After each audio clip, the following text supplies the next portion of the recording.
37-15, Steelers over the Jets. At one point, this game was 15-6. 15-6 Jets, actually. Yep. Jets were in control, 15-6. And then the Steelers scored the next 31 points. Yeah. 37-15. I mean, it's very clear. Russ is back, and the Steelers have a Hall of Fame quarterback back on the team, and Aaron Rodgers is cooked, and there's really nothing else to say about this game. That's the only thing that happened. Russ is back, and the Steelers are way better for it, and Aaron Rodgers is horrible, and the Jets are worse for having him. Huh. Okay. That's what I'm hearing. That's what everybody's talking about. Okay. Cool. What's the reality here? So, yeah, this game, I honestly believe, completely swung off a ridiculous play by rookie Beanie Bishop. As you said, the Jets were up 15-6. Everything was kind of going their way.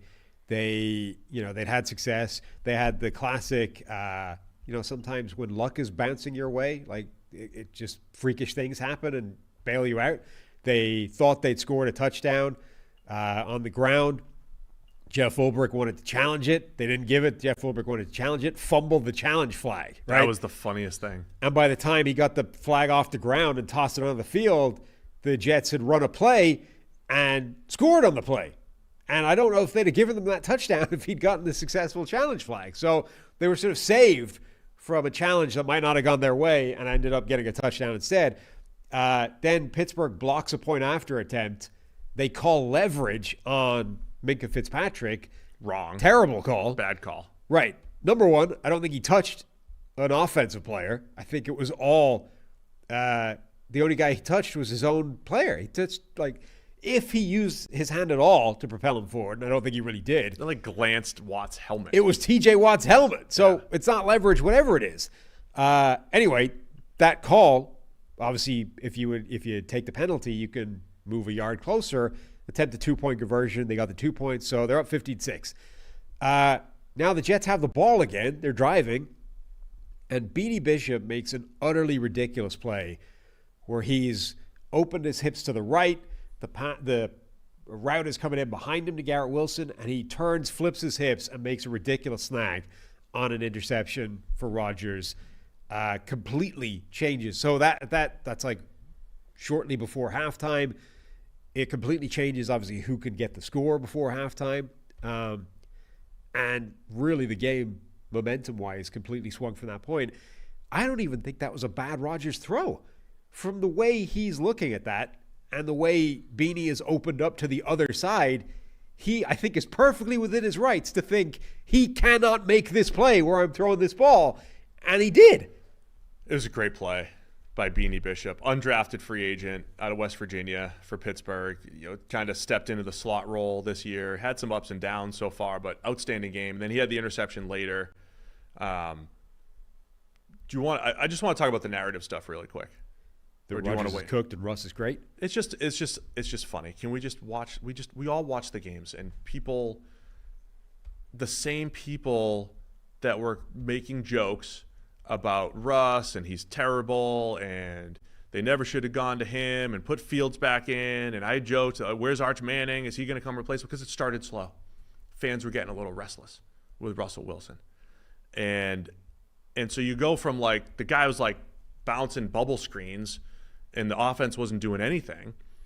And then all of a sudden he's underthrowing deep balls that George Pickens happens to be catching. And it's whoa, Russ has been back this whole time. He's great. He's great. He underthrew George Pickens twice.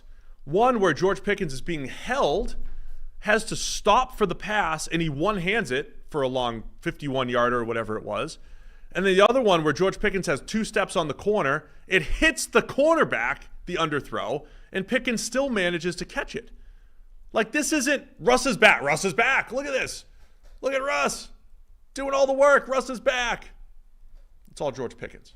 Yeah. On these plays. Pickens was insane. Even the touchdown to Pickens, slight underthrow. You could have just let him out, and George Pickens comes back and snatches it and looks great. So let's just add some context to this whole thing.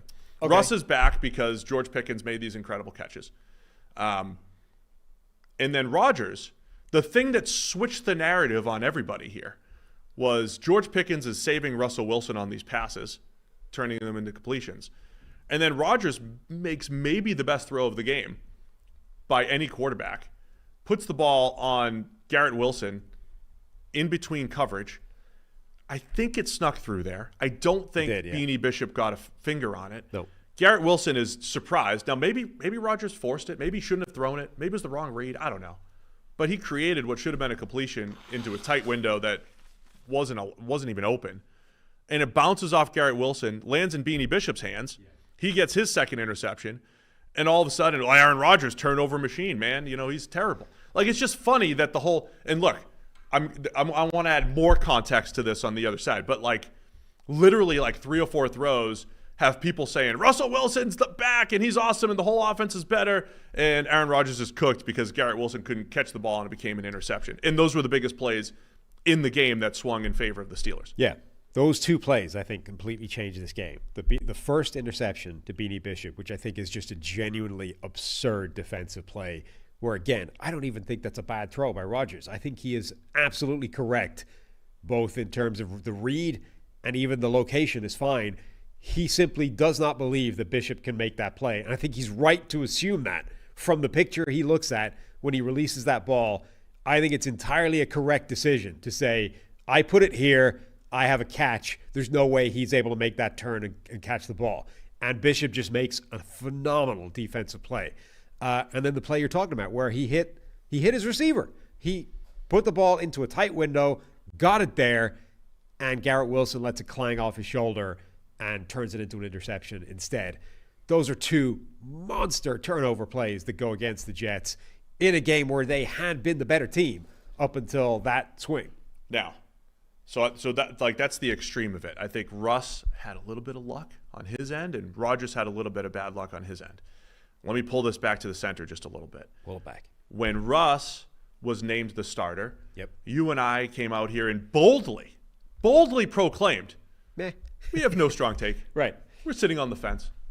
And my initial reaction was, okay, Russ isn't going to do the same running that Justin Fields does, but he can unlock the downfield passing attack. And I know our former boss, Chris, was out there, you know, he said moonball about 15 times. He was so happy that he got to talk about the moonball again. He got to talk about the moonball again. He was very excited. He enjoys the moonball. And there's truth to that, right? He throws the ball at a different angle that allows his receivers to make plays. But, like, let's be serious here. There's a difference between the Russell Wilson old school deep ball that he's just dropping beautifully into DK Metcalf's hands. Right. There's a difference between that one and then, yes, you put a little more air under it and then George Pickens can go do his work. But the result is very much luck driven. But I will say this. Russell Wilson will give George Pickens the opportunity to shine. Yeah. And he did that last night. He gave Pat Freiermuth. I thought the Freiermuth one that got one-handed was a pretty good throw. I thought that was a nice throw by Russ. He will give those receivers opportunities to shine. So if you want to give Russ credit, his willingness to give Freiermuth and George Pickens in particular the ability to create those big plays, absolutely. I completely agree. And that's what gives the Steelers the higher end potential offensively. Now, if Russ makes those same exact throws next week, they might fall incomplete. They might not get caught this time. So I think you can say that George Pickens is probably the best contested catch receiver in today's NFL. I think you could make that case about Nuke Hopkins. There's a couple other players in the conversation. But let's say, for the sake of argument, George Pickens is the best contested catch receiver in today's NFL. Do you know what his career contested catch rate is? 46%. Correct. It is under 50%, right? So I don't know if it's 46 or it's in the 40s. So you're taking the best contested catch guy in the NFL for his career is coming up with less than 50% of those, right? That's the problem with that as a concept. Whether it's Keon Coleman, whether it's George Pickens, yes, you can have games where Pickens does crazy things, unlocks, has a bunch of big plays because he's able to make those catches. And it's like, wow, look at this. This is phenomenal. And yeah, that's something you can lean into more. But if there's nothing else there, like if that's the offense, it is by definition a coin flip, whether it's going to come good in a given game, right? And sometimes the coin flip's going to come up heads 5 times in a row, and great, we win. Sometimes it's going to be 50-50. Sometimes you're going to catch 5 tails in a row, and you're going to have no passing offense, right? So that's the risk with that type of offense. The ceiling's higher, though. Yeah. Russ is going to raise the ceiling of the offense, but if he plays the same way he did last night, there will be games where those don't work that way. Yeah, and they score 15. This is why I didn't understand the sort of universal decrying of that move. Well, what's the point in going to Russell Wilson? Like, this is a bad decision. It's going to make them worse. Well, not necessarily. I mean, sure, you're going to lose some plays where Russell Wilson isn't able to do what Justin Fields does. Now, by the way, there were several plays in this game where the offensive line crapped itself and Russell Wilson was able to get out of quick pressure and make something happen. Now, was he able to do what Justin Fields is able to do and like get out of it and then turn it into a crazy scramble play? And you're like, wow, look at Fields. No, but he got away from the initial pressure, which is the problem, right? The play where Broderick Jones just like falls over, right? And remember, like last week it went viral. There was a play where Broderick Jones, instead of dropping into a pass set, like took a step forward in an inexplicable manner that I assume must have been some kind of mental goof where he thought it was a run play or a screen or something. And immediately the quarterback is getting rushed by a free pass rusher on the edge. And everyone is like, Russell Wilson isn't able to make this play because Fields escapes that, turns it into a positive scramble. There were plays similar to that last night where Russell Wilson got away from the first guy and found a dump off or found something positive that wasn't a sack. So that part of the argument is kind of already dead, right? He is actually able to save you from some of those plays. And then, what you lose in Fields' crazy rushing ability, you gain back in the fact that Russell Wilson is willing to attempt passes that Justin Fields is not. Yeah. And maybe those passes rely on some luck or some George Pickens freakery at the other end, but it's the attempt that's important, right? It's the different dynamic of that aggression. And Chris was making this point that, Mina Kimes was saying it makes the run game worse because of what Fields loses, what you lose by Fields not being on the field. But the point Chris was making on the broadcast is, but you actually open it up by suddenly having a more threatening passing game. Now everybody's got to back off. You can't crowd the line of scrimmage.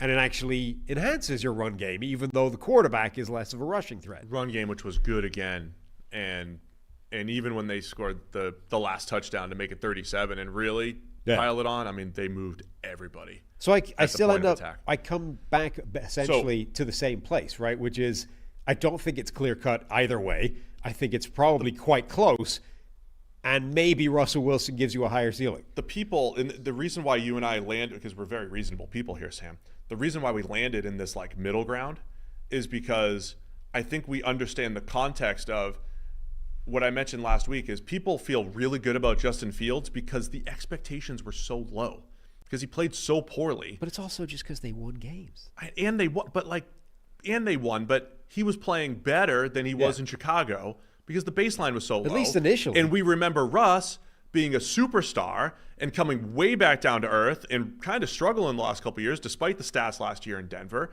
And so they kind of just worked back toward each other, right? Russ down from stardom and Fields up from a developmental quarterback to where they're both similar quarterbacks right now. It's more, I mean, I get why a lot of people were making that argument, right? I was surprised by some of the smart people that were making that argument. I guess that's my only point. Yeah, I get it. And I think had Fields played the way he did in the first 3 or 4 weeks, I think it would be a much easier argument to make that, hey, Fields should stay in the job.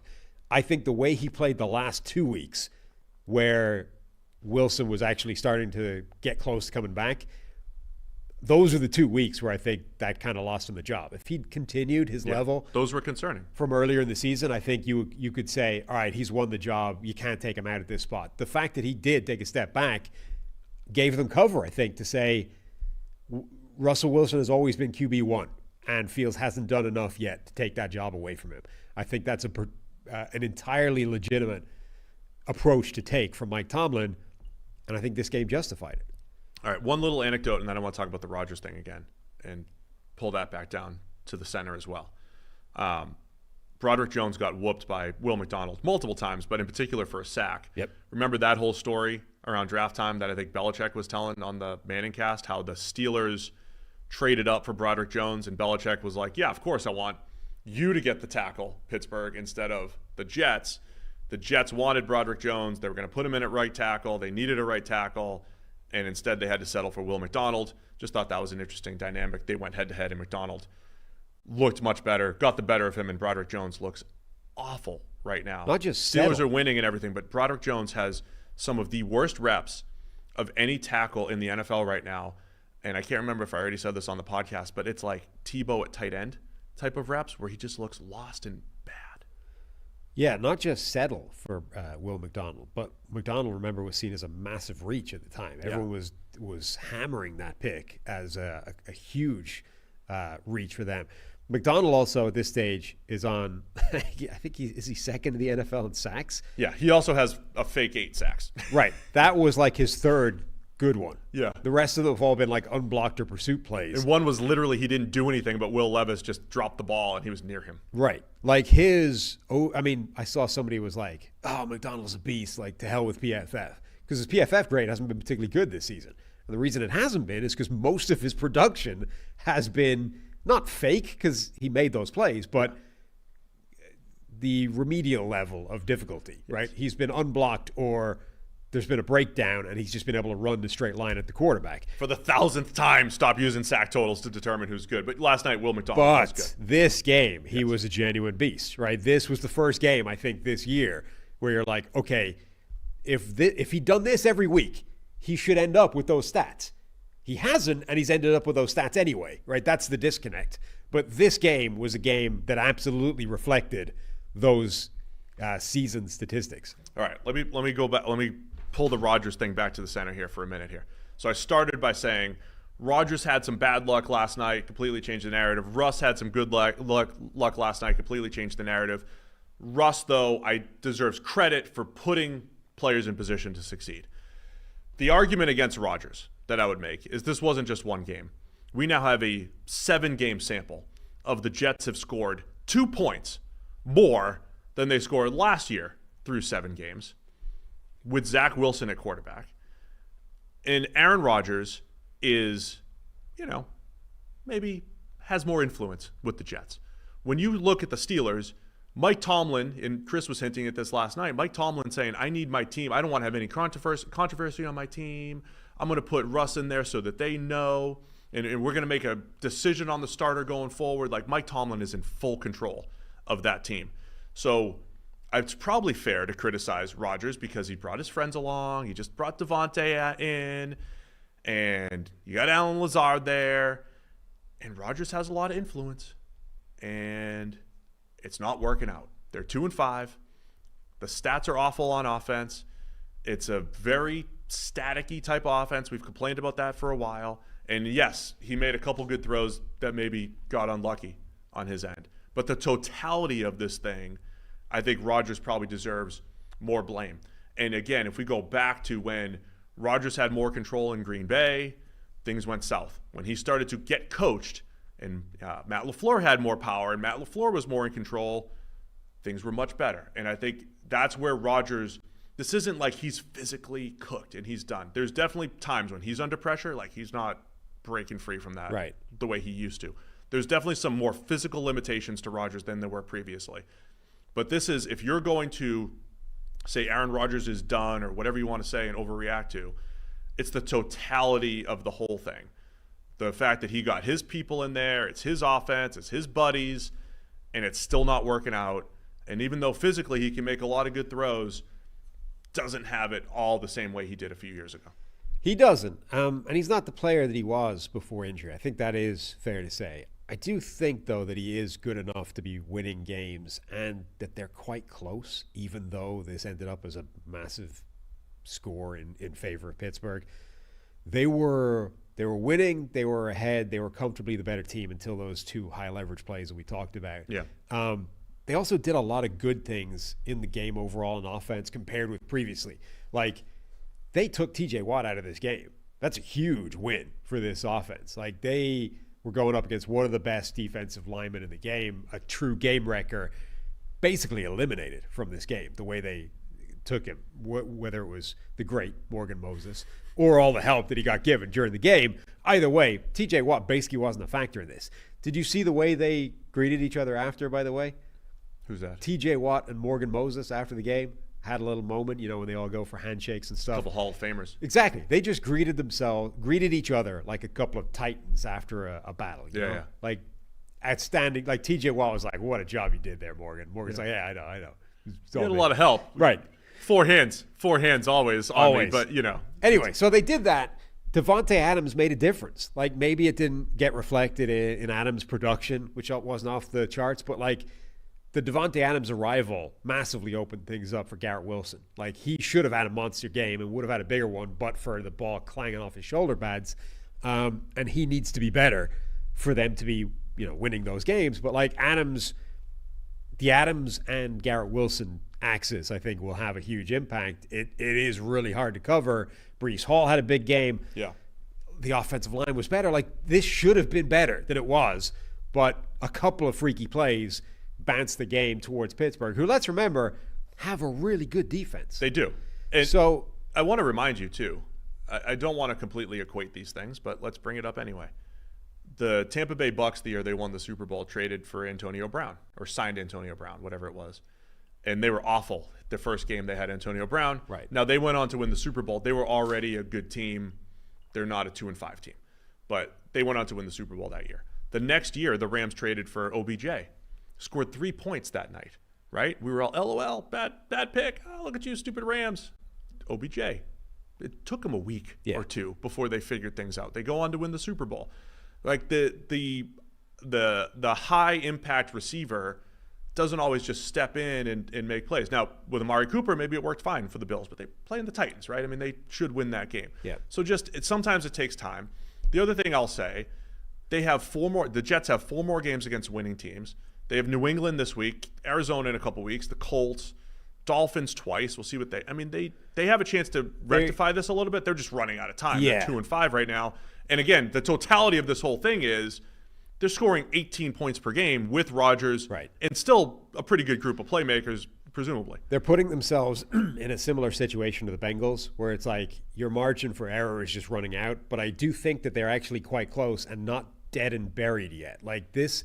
You're doing 2020 Romo calling the 7-5 Bucks future Super Bowl champs. I can just definitely see a scenario where this offense not clicks, but does start to play a lot better and gets a couple of those breaks going their way, and suddenly it's a different team. Now, the problem that they might run into is at the same time that's happening, the defense is getting really banged up. Like they were missing basically an entire secondary. Yeah. By the end of that game, Sauce Gardner got hurt, came back into the game.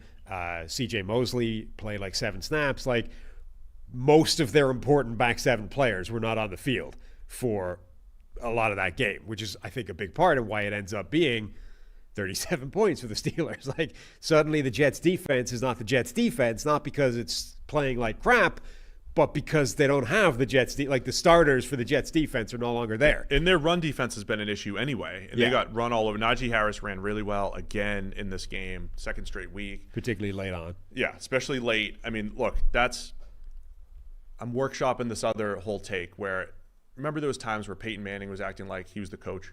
You know what I mean? Like he had so much control. And it felt like it affected the other. To me, it feels like it affected the other side of the ball. Like Peyton runs practice, he doesn't let his backup take any reps, and it might help his own production and his own success, but maybe the totality of the team might not get there until later in his career when he started to give up some of that control to the coach. You're talking Indy Peyton? I'm talking Indy Peyton. Okay. I feel like he had a lot of control. Rodgers is similar.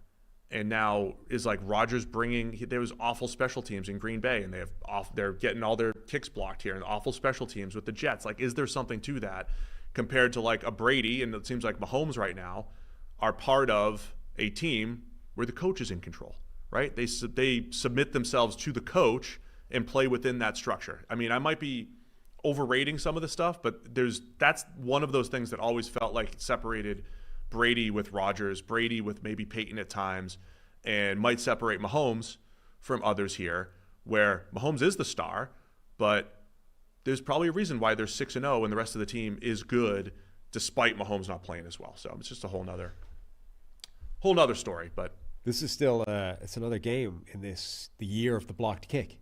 I mean, we had 2 of them in this game, one of which was incorrectly chalked off for leverage. The other one of which was just like 4 guys plowing right up the middle, getting a hand up. And was it Lowry? Dean Lowry actually ended up blocking it, but like 3 other guys had their hands right in the same area.